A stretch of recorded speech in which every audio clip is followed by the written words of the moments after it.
Pada zaman dahulu kala, manusia telah banyak berbuat kejahatan di muka bumi. Hati mereka dipenuhi kejahatan, kekerasan, dan kesombongan. Tuhan pun bersedih melihat ciptaannya tidak lagi hidup sesuai jalan yang benar. Namun, di tengah kerusakan dunia, ada satu orang yang berbeda.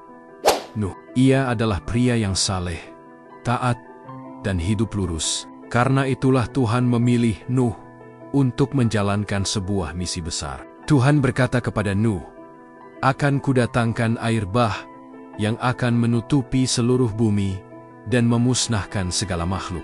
Tapi engkau, Nuh, akan kuselamatkan." Tuhan memerintahkan Nuh untuk membangun sebuah bahtera dari kayu gofir dengan panjang sekitar 300 hasta, lebar 50 hasta. Nuh pun mulai membangun bahtera itu sesuai perintah Tuhan. Orang-orang menertawakannya. Untuk apa kapal sebesar itu dibangun di tengah daratan? Namun, Nuh tidak peduli. Ia tetap bekerja.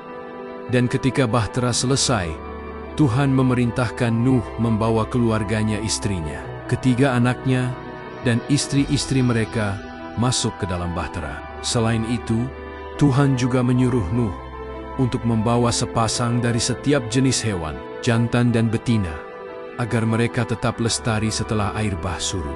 Ketika semuanya siap, hujan mulai turun lebat dan tanpa henti selama 40 hari 40 malam. Air naik tinggi, menenggelamkan seluruh gunung, dan memusnahkan semua yang hidup di luar bahtera.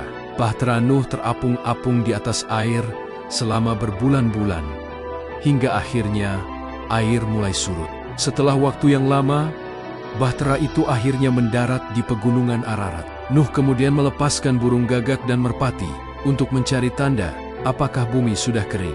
Saat merpati membawa kembali sehelai daun zaitun, Nuh tahu bahwa tanah sudah mulai muncul.